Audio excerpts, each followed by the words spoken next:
CTV News at 5 with Hudson Mack. The province has announced changes to BC's Clean Energy Act that will help power liquefied natural gas plants. The electricity needed to power LNG facilities will be excluded from the Act's clean and renewable energy requirement. The Clark government is hoping to have 3 LNG facilities operating by 2020. The change announced today will ensure the province can meet their large electrical demand.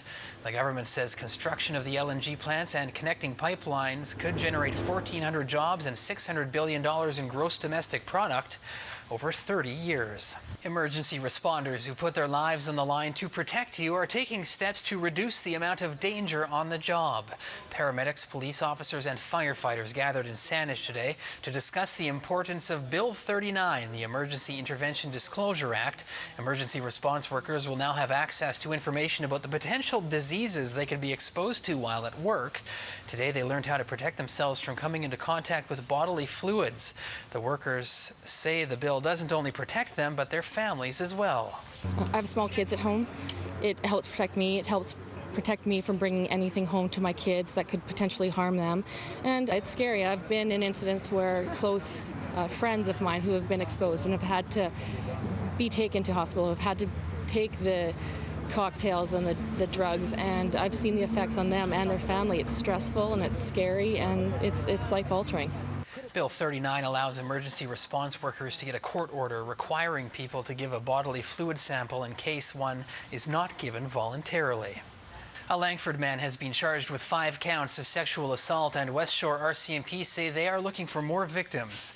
RCMP say Kyle Mostui is facing 5 charges of sexual assault. Investigators say the alleged assaults happened at Mostui's house, where he runs his construction company out of a home office. A man with the same name is listed as the project manager on the All Canadian Construction website. The address on the website leads to a post office box in Langford at a storage warehouse. On July 19, 2012, Mr. Mostui was charged with 5 counts of sexual assault contrary to Section 271 of the Criminal Code, and a warrant was issued for his arrest. Mr. Mostui was arrested and released on a reconnaissance of bail with condition that same day.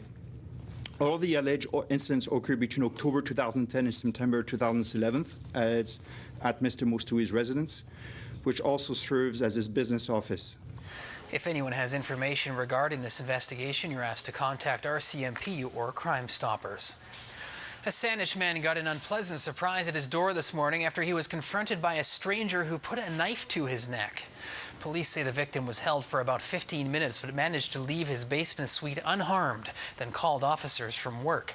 It happened just before 7 in the 800 block of Mackenzie Avenue. Police say about an hour later they found the alleged attacker leaving the neighborhood in a cab and arrested him. Just given the gravity of the situation, we did respond in force to the location, and we did actually maintain a bit of a cordon around the residence from a distance away. And in fact, as luck would have it, by about 8 o'clock, a male matching the description actually departed in a cab from the residence, so he was safely stopped and arrested without incident. No one was hurt. Police say the victim did not know his attacker, but say a person living in another unit in the house may be connected to the suspect. A 21-year-old Esquimalt man remains in custody as police search for the knife. Police are recommending charges of assault with a weapon, threats, and possession of cocaine. It certainly was a busy day on the crime beat in the Capital Region. Officers were called to an investment office in Saanich Plaza this morning after a cleaner found a man breaking into an office. It happened shortly after 7 at Quadra and Mackenzie. Police say the cleaner chased down the burglar and the would-be thief punched him in the head. 2 other maintenance workers came to the custodian's aid and restrained the burglar until officers arrived. Police say this isn't a first.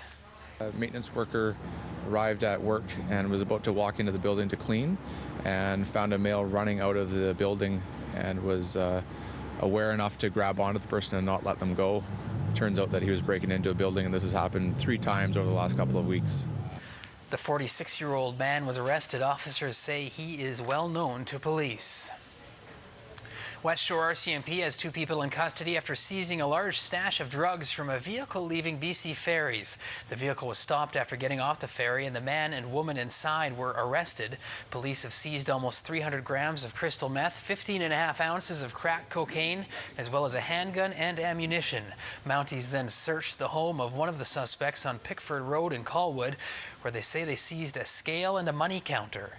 The money counter just shows you how much cash, they would have gone through, and that's, even a small street-level developer or a drug dealer does not have a money counter most 90% of the time.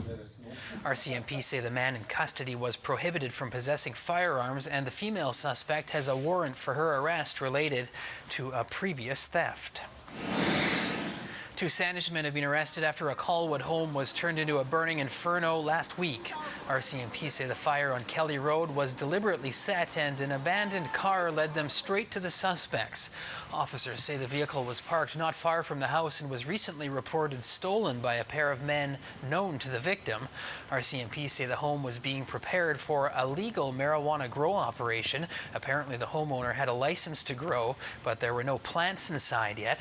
Police say the homeowner was targeted and are recommending arson charges. Statistics Canada says since peaking in 1991, the crime rate across the country is now at its lowest point since 1972. Police reported nearly 2 million incidents last year, about 110,000 fewer than in 2010. There was an increase in homicides, however, 44 more last year than in 2010. The total number of murders in 2011, 598.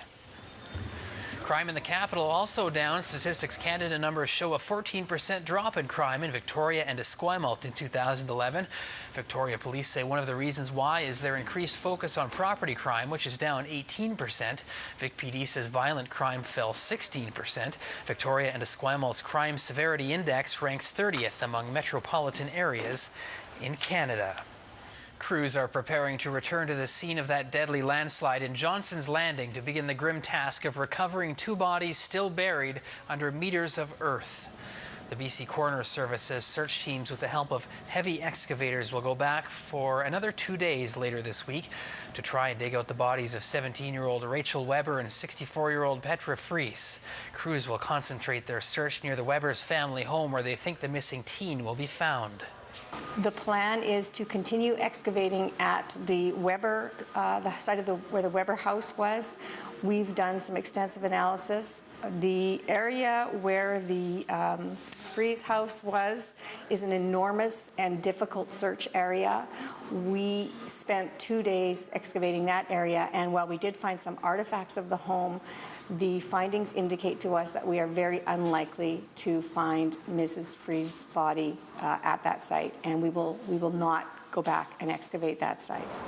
The BC Coroner Service paused its recovery efforts last week after the land was deemed too unstable for crews.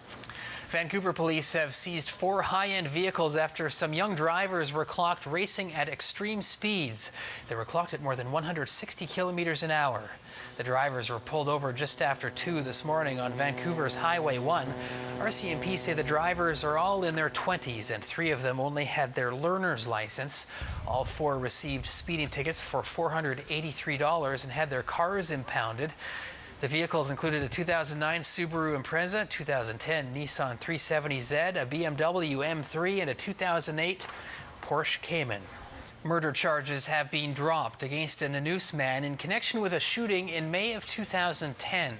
Simon Dockrell was supposed to go on trial today, but the charges were dropped due to new evidence that indicated he was acting in self-defense when he shot and killed 47-year-old John Charles Borden.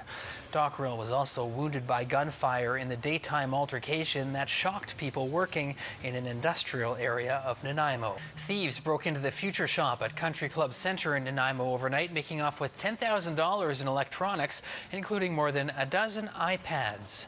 A witness told police he saw 2 men trying to smash in the front doors of the store just after 2 this morning. He then saw the men walking out with a duffel bag and an armload of electronics. The 2 males were seen getting into a red, older model hatchback, and they left in the direction of Norwell Drive. They're both believed to be Caucasian males. There's no age provided. Both had dark clothing, dark hoodies. One was carrying a tire iron, the other one was carrying a duffel bag.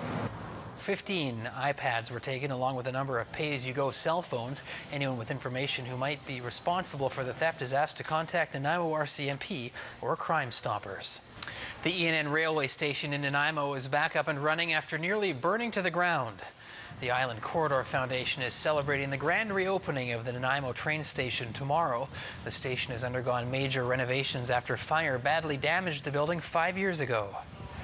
It was such an eyesore before and a bad representation of what Nanaimo is and will be kind of moving forward. So I'm looking around and they've done such an amazing job cleaning it up, and the building looks amazing. Everybody that pulled together, it was, a real community initiative. So, for the future, rail on Vancouver Island, it's pretty exciting to have this stop along the rail line now. The grand opening will take place all day tomorrow and will include a barbecue and free entertainment for the whole family.